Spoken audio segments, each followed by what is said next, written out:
Hello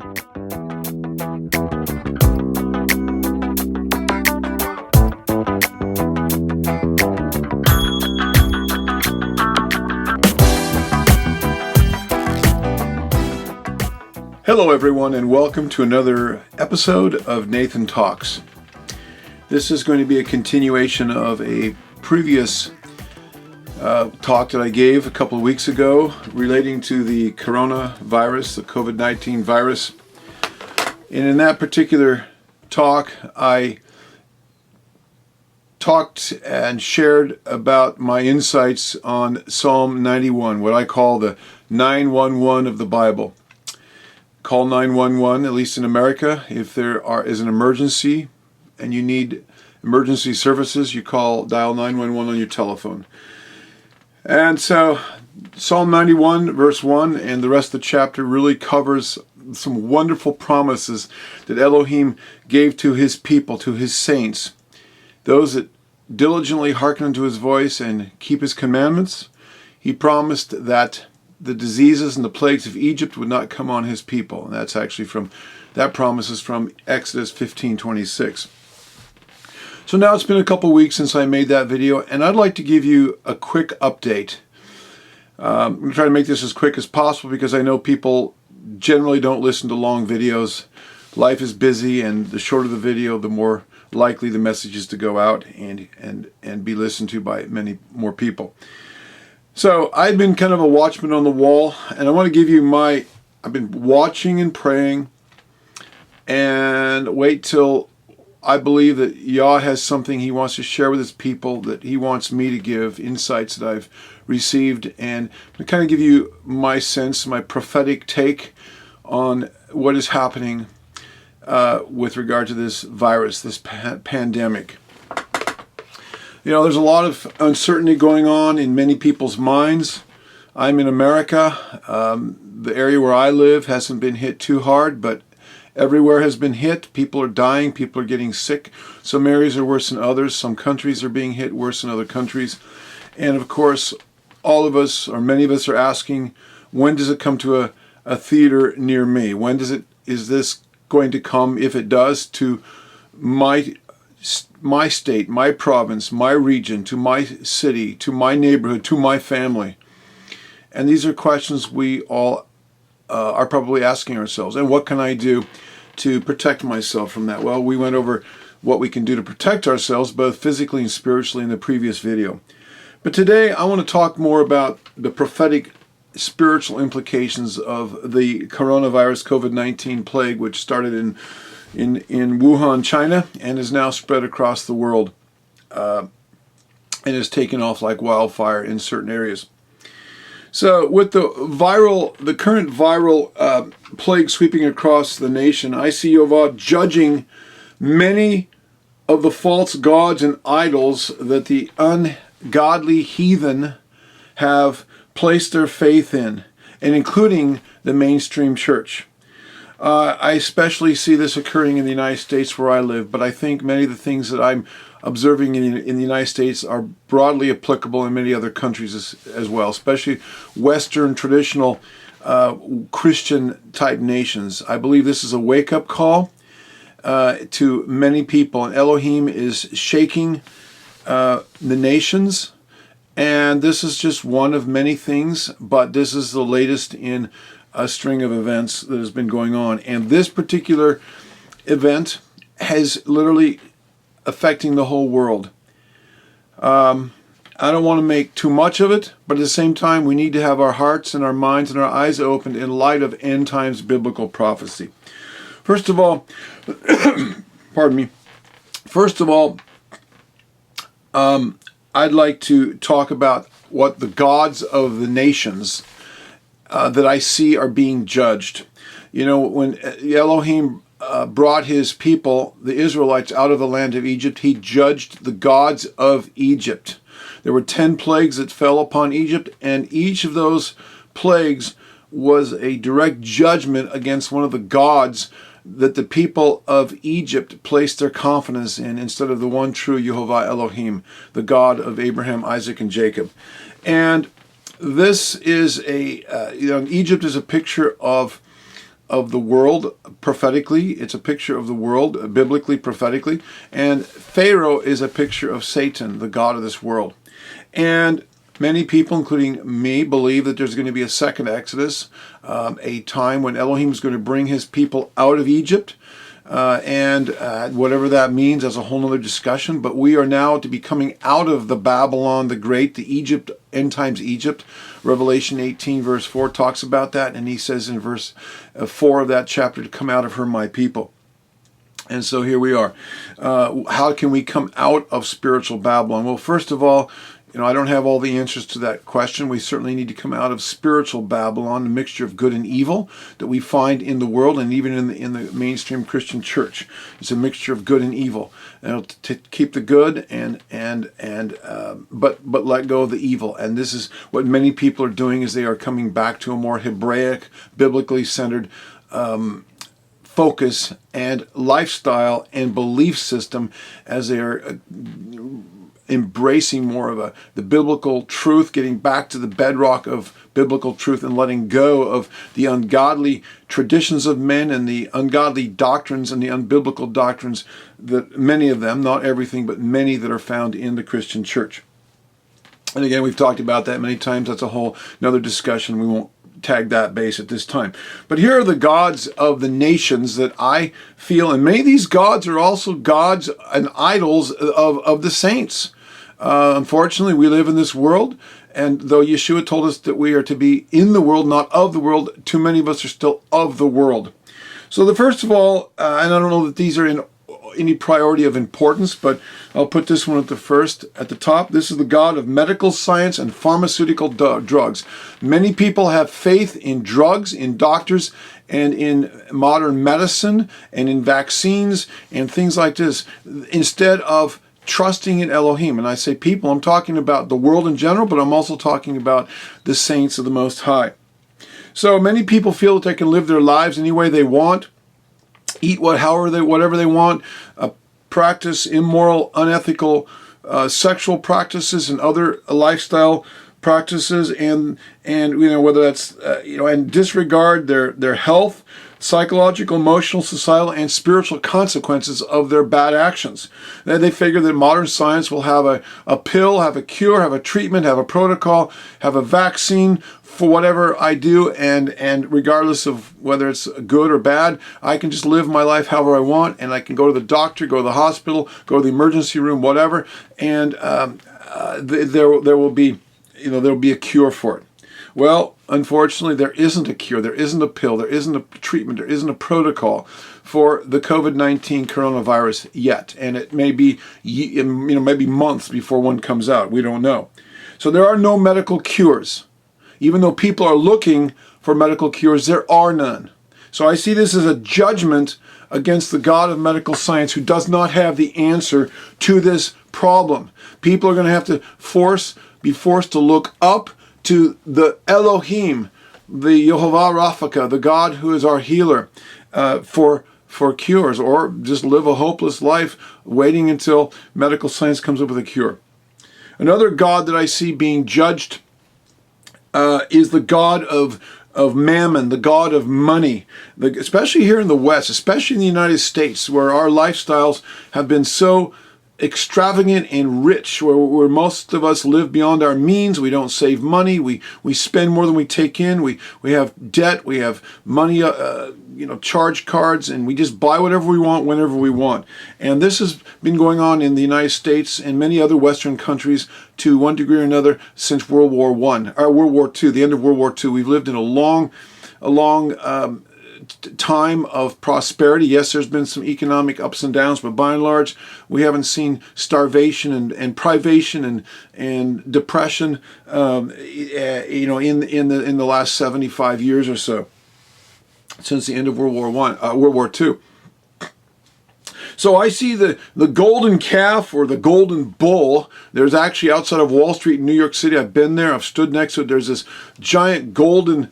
You talk about bull markets, the stock market going up in America, a bull market versus a bear market, and there's this giant bull It's kind of a golden color, and it's right by Wall Street, the stock market exchange in downtown Manhattan, New York City, the lower Manhattan. And there it is. And this is almost reminiscent of the golden calf that the Israelites put their faith and their confidence in the book of Exodus, in the Bible, Exodus chapter 32. And Elohim brought judgment against them for that, for trusting in money, trusting in their gold, trusting in the gods of Egypt instead of trusting in him. So the golden calf of the stock market has come down.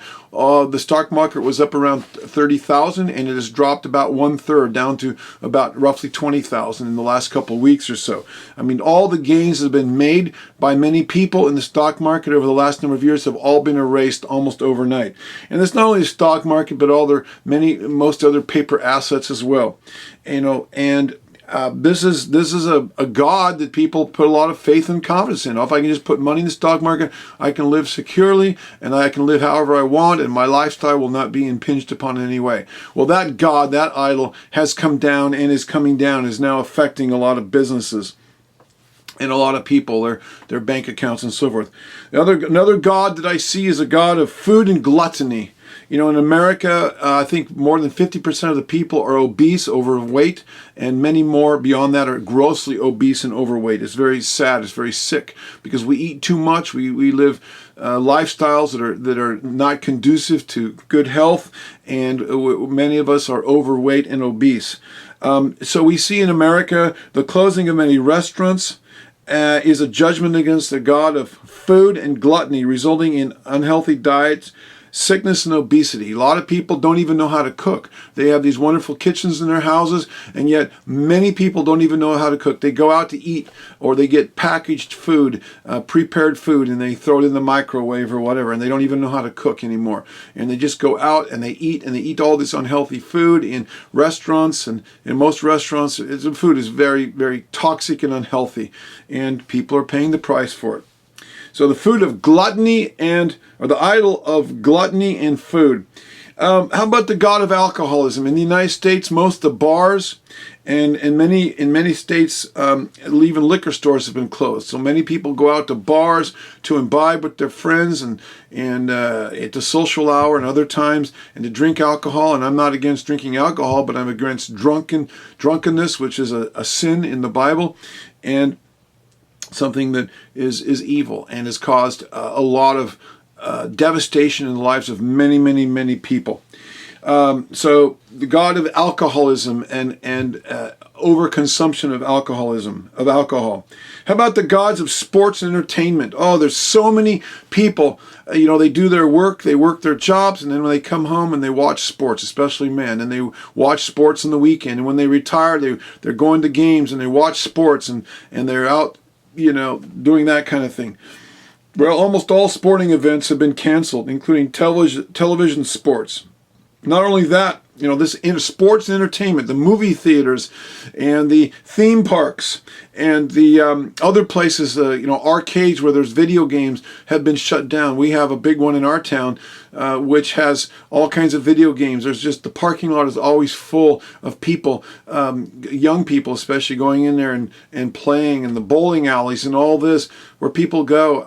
I could go on, and the parking lot is now empty. I've never seen that. So these entertainment, I'm not against entertainment, I'm not against sports, but I'm against it when it takes people away from Elohim, where people anathematize themselves and are distracted away from the Bible, away from Elohim, away from their when they should be focusing on and walking, thinking about, with Elohim and going to church and reading their Bibles and praying, and they should be thinking about the deeper things of life, not just eat, drink, and be merry, for tomorrow we die. And so many people are distracted, are constantly being distracted and entertained, whether it's by TV or movies or going here and going there, and they don't even have time to stop and think about how is my life? What is the purpose of my life? Is there a God? What does he expect from me? What about my life after death? What is my eternal future? What are the consequences of my actions? How about sin? What is sin? Am I living a wholesome, right, ethical life? They're just busy just running here and running there, going crazy, just satiating the lust of the flesh, the lust of the eyes, and the pride of life. And so I see this as a judgment against this God, this idol that is, an idol is anything that takes us away from Elohim, takes us away from putting Elohim first in our lives, whatever that may be. And I'm probably not even listing all of them here. How about the God of education and learning? Oh, if I can just go get an education, get a college degree, I will have a job that will secure me for the rest of my life. I will have a good paying job and I can live the life I want, make lots of money. Well, almost all the schools and universities have been shut indefinitely. So there's a judgment against the God of education and higher learning and lower learning and formal education and all that. And so maybe this will cause some people who now who've been involved in the educational systems to start thinking about other things in their lives and realize that there are other ways to gain education other than going into debt and going into university or going into the public educational system, which are basically government indoctrination centers, indoctrinate people into evolution, into secular humanism, into false religions and idolatry. And they don't even teach very well, the basics of reading, writing, and arithmetic and science and history. Anyway, we could go on and on. That's why we homeschool our children. Maybe many families will now consider homeschooling as an alternative. How about the God of self-beautification, self-indulgence, and narcissism? What do I mean by that? Well, almost all the beauty parlors, hairstyling salons, barber shops, places where you go to get your fingernails, and well, I don't, but women do, fingernails and toenails shaped and painted, places where you get massages, day spas, health and fitness centers, where people exercise. And I'm not saying all this is bad, but people put a lot of time and money, tanning salons, I mean, we could go down the list, have been shut down because people put so much effort and money and time into beautifying themselves. And there's nothing wrong with that, but when it becomes something that takes us away from Elohim and causes us to focus on ourselves more than on Him and on the spiritual values and a relationship with Him and a relationship with our families, then it can become a god, an idol that needs to come down. How about the God of trust in big government to take care of us? Oh yeah, the nanny state, big brother, the government will be there, the government will bail me out, the government will be there, whether it's socialized medicine or relief agencies or relief programs or whatever, the government will be there and I don't really have to worry about anything. Well, government in the United States, certainly, and I think elsewhere, doesn't have the answers. It's slow to respond, and it can only respond to up to a certain amount. And in the United States, we're printing money that we don't have, and that's going to cause inflation or the devaluation of the dollar and further debt. And, the government does not have the answers. The government can help up to a certain point, but the government does not have the answers to these major problems. It can help a little bit, but we've got to rely on ourselves. We've got to trust in Elohim. We've got to live clean, pure, righteous lives, and that's where our trust needs to be, not in the government, not in Big Brother, not in socialized this or socialized that. Okay, we could talk a long time about that one. How about the God of full grocery store shelves to meet all of our needs on a day-by-day basis? We don't even prepare. We don't have food stored up to last us for a week or two. The moment the stores, there's a little bit of a panic and people are lined up to buy this and that. I mean, I've walked into the stores and the shelves are empty of food, of especially meat, chicken, certain dairy products, eggs, not to mention toilet paper products. Literally, I've never seen it's just literally stripped bare for 50 or 100 feet, just literally bare. People lined up. I've been in those lines to buy toilet paper. It's crazy, and shopping carts circling the store trying to get in. And it just goes crazy because people haven't prepared. People are living day to day, hand to mouth, and when something happens, they don't have food. And so this is teaching us that we we have lived on the edge, not preparing ourselves, a lack of preparation for hard times, and our trust and our faith has left in grocery stores and supply chains to be there has left us vulnerable to food shortages and the basic staples of our lives that we need, such as toilet paper and so forth. And we're trusting in man and economy to meet all of our needs instead of using our own common sense and having a few of these things stored up so we can help be self-sufficient, maybe even help others in time of need. Now, how about the church? The modern church system is a corporate system based on corporate greed, corporate marketing, and corporate marketing. And now most churches have been shut down because the laws have been passed or mandates. We might call it medical martial law, where so many, a certain number of people cannot gather together. And so we have churches having to cancel church services because most churches have too many people gathering together, and the virus can spread that way. And so government has mandated the churches stop having church services. Well, I guarantee you, giving is going to go down because now you don't have somebody banging the pulpit up there, hitting people over the head with giving and tithing, and so church giving is likely going to go down, and so that's going to put church fine. Who knows how long this is going to be going on? This has been going on for several weeks now in America. It may go on for another month or two or three. We don't know how long these laws will be in place where people can't, public gatherings are prohibited. And so this has put a lot of churches in a financial bind. And so their finances are going to go down. Are they going to be able to pay their mortgages? How about the pastor's salary? How about the church staff? How about this? How about that? All the programs. Maybe it will cause some pastors, they're going to have to actually go out and get a real job.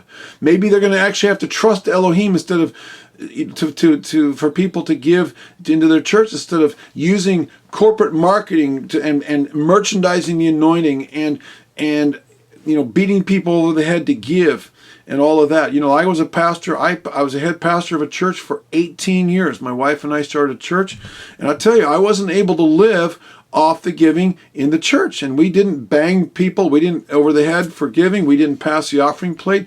But the giving was meager. Sometimes it was better, sometimes it was less, but it was meager. It wasn't enough for me to support my family. I worked full-time in my job, my business that I owned, while I was pastoring the church. And literally after 18 years of that, it wore me out. I couldn't do both. I had to retire just because I was getting older, and I just couldn't do it all. I was burned out and tired, and my wife and I were, it was taking a toll on our family, our finances, and I just had to step away because the people weren't giving. And helping us to as much as we needed. And so we thank you for all of those online who watch and feel that these videos are helpful, and our ministry resources at HoshanaRabbah.org are helpful. And if you want to give into this ministry, we greatly appreciate it. But I don't live off of that. And many, we use the money that comes in for ministry expenses, but it doesn't come directly into my pocket. And I work in full-time in the business that I own and operate. These are the clothes that I wear when I'm out cutting trees down. I'm an arborist, and I have a tree care company. It's a family tree service, and our family works that. I've been doing that for 35 years. And so, pastors need to get off their duffs and get out and work and actually earn their living. As doesn't mean the church can't support them, but too many have lived off the fat of the land. They've lived off the sheep. And Ezekiel 34 in that passage and elsewhere in the Bible condemns the pastors who have gotten fat off the sheep. So I see this as a judgment against the churches as well. I think I'm going to end right now, and we're going to make part 2 of this video. And in part 2, we're going to talk about Elohim's end-time judgments, how this relates to Bible prophecy, how the COVID-19 virus relates to Bible prophecy, and the end-time judgments that are supposed to come on the earth prior to the second coming of Yeshua. So stay tuned for part 2.